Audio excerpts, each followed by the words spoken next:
TMC में जो बागी सांसद है, और इससे पहले हमने देखा किस तरह से जो नेताओं की बगावत है वो रुकने का नाम नहीं ले रही। और इससे जुड़ी बड़ी खबर क्या है, टीएमसी के बागी सांसदों से जुड़ी है बड़ी खबर। स्पीकर को सौंपी गई है 19 सांसदों की चिट्ठी, और वो चिट्ठी भी सामने आई है। 18 मई को स्पीकर को सौंपी गई चिट्ठी में 19 सांसदों के हस्ताक्षर हैं। टीवी9 के पास टीएमसी के बागी सांसदों की चिट्ठी की बाकायदा कॉपी भी है। और 18 मई को, आप समझिए 18 मई को यह चिट्ठी सौंप दी गई थी 19 सांसदों के हस्ताक्षर वाली। हस्ताक्षर करने वाले सांसदों में सायुनी घोष और यूसुफ पठान का भी नाम शामिल है।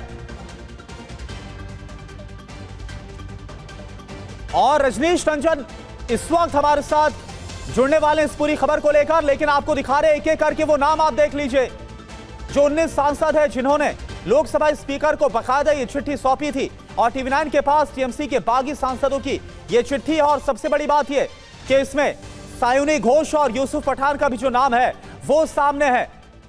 और आनंद पांडे इस वक्त हमारे साथ जुड़े हैं और ज्यादा जानकारी के साथ। आनंद, लेकिन बड़ी और खास बात यह कि 18 मई को ही ये चिट्ठी सौंप दी गई। बगावत की खबरें तो बाद में निकल कर आई, लेकिन 18 मई को ये चिट्ठी सौंप दी गई थी। और इसमें ऐसे ऐसे नाम भी हैं जिनके बारे में सोचा भी नहीं जा सकता था। बेहद करीबी सायुनी घोष और बहुत सारे ऐसे नाम निकलकर सामने आ रहे हैं। जी बिल्कुल, जो स्पीकर को चिट्ठी दी गई है उस पर जो तारीख लिखी गई है वो 18 मई 2026 की लिखी गई है। वो तारीख जानबूझ के लिखी गई है उस पर, क्योंकि तब उस वक्त यानी कि 18 मई 2026 को काकोली घोष दस्तीदार जो इस पूरे बागी गुट को लीड कर रही है, वो उस वक्त टीएमसी की तरफ से आधिकारिक जो चीफ व्हिप थी लोकसभा के अंदर, और बतौर लोकसभा में चीफ व्हिप उन्होंने ये पत्र लोकसभा के स्पीकर को सौंपा है। क्योंकि बाद में ये खबरें आई थी, बाद में टीएमसी ने आपत्ति जताई थी कि कल्याण बनर्जी को चीफ व्हिप बनाया गया, काकोली घोष नहीं है। तो ऐसे में उस टेक्निकल चीज़ को एड्रेस करने के लिए 18 मई को ये चिट्ठी की डेट में सौंपी गई है।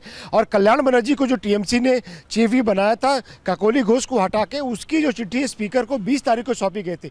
यानी कि जब जिस डेट में चिट्ठी सौंपी गई उस वक्त काकोली घोष चीफ व्हिप थी, और चीफ व्हिप के नाते उन्होंने फैसला किया कि स्पीकर को चिट्ठी देने का कि हमारे जो 19 सांसद हैं वो एक अलग गुट चाहते हैं लोकसभा के अंदर। वो अलग ऐसा गुट है जो कि ना विपक्ष में बैठेगा ना सत्ता पक्ष में बैठेगा, उसके लोकसभा में अलग से बैठने की व्यवस्था की जाए जो दोनों तरफ से सेपरेट हो। और उसमें उन्होंने ये भी बताया है कि जो संविधान की जो 10वीं अनुसूची है उसके पैरा 4 और पैरा 2, इसके तहत ये होता है कि अगर जो संसदीय दल है उसके पास अगर 2/3 बहुमत है, यानी कि 2/3 सांसदों का उनको समर्थन है, तो उन पर एंटी डिफेक्शन लॉ लागू नहीं होगा, यानी कि उनकी सदस्यता नहीं जाएगी, सदस्यता बनी रहेगी। और 2/3 सदस्य जो है या तो किसी दूसरे पार्टी में मर्ज कर सकते हैं या फिर एक अलग गुट बना सकते हैं, उनकी सदस्यता बरकरार रहेगी। इस नाते ये इंतजार किया जा रहा था कि 19 सांसद का हस्ताक्षर हो जाए, और जैसे 19 सांसदों का हस्ताक्षर हुआ जो कि मौजूदा स्ट्रेंथ के 2/3 है, तो ये चिट्ठी जो है लोकसभा स्पीकर को सौंप दी गई। बिल्कुल, यानी कुल मिलाकर जो एंटी डिफेक्शन है इससे बचने के लिए बाकायदा जो सांसदों की संख्या है उसका भी पूरा ख्याल रखा गया। और 28 में से जो 19 सांसद हैं उनके हस्ताक्षर वाली जो चिट्ठी है वो सौंपी गई। बने रहिए आप हमारे साथ। इस बीच एक और बड़ी खबर आपको बताएं, टीवी9 से बोले टीएमसी के 2 बागी सांसद, सोमवार को सब पता चल जाएगा, ये कहा गया है। बागियों में मेरा नाम शामिल है, शर्मिला सरकार की तरफ से ये कहा गया है। तो आप देखिए टीएमसी के 2 बागी सांसद की तरफ से ये कहा गया हो। टीवी9 से खास बातचीत में कहा गया है कि सोमवार तक सब पता चल जाएगा। रजनीश रंजन, आखिर किस तरफ इशारा किया जा रहा है, क्या पता चलने वाला है, क्या अंदर खाने खबर है?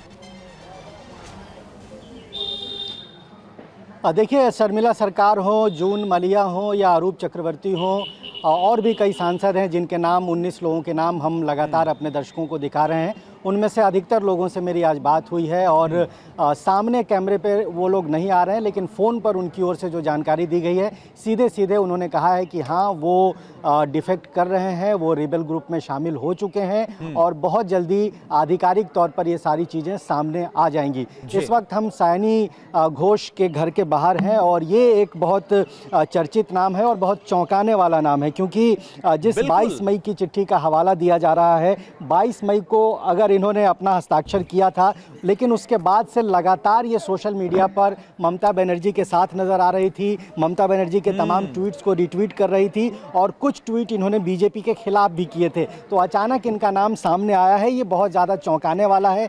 मीडिया के लोगों से मिल नहीं रही हैं, लेकिन कल एयरपोर्ट पे जो इनकी तस्वीरें दिखी, जिस तरीके से उन्होंने मास्क लगाया था, टीवी कैमरों के सामने से वो नज़र चुराकर अपनी गाड़ी में बैठी, कहीं ना कहीं वो अब खुलकर सामने आ गया है कि सायनी घोष, जिन पर सबसे ज़्यादा भरोसा किया था ममता बनर्जी ने विधानसभा चुनाव में, पूरे कैंपेन की जिम्मेदारी दी थी और एक तरह से कैंपेन को वो लीड कर रही थी, अब वो भी उस ग्रुप में शामिल हो गई है जो ममता बनर्जी और अभिषेक बनर्जी के नेतृत्व को लगातार चुनौती दे रहे हैं। बिल्कुल, और ना ऐसे सिर्फ तमाम कैंपेनिंग को लोग हैं। रजनीश, बल्कि जो टीएमसी का यूथ विंग है बकायदा, उसको भी वो लीड करती नजर आ रही थी, बेहद ज्यादा करीबी। लेकिन इसके बावजूद उनका जो नाम सामने आना, यह भी अपने आप में बहुत बड़ा सरप्राइज सामने आता है। बहुत बहुत शुक्रिया अभी के लिए आपका रजनीश और आनंद, आप दोनों का बहुत बहुत शुक्रिया।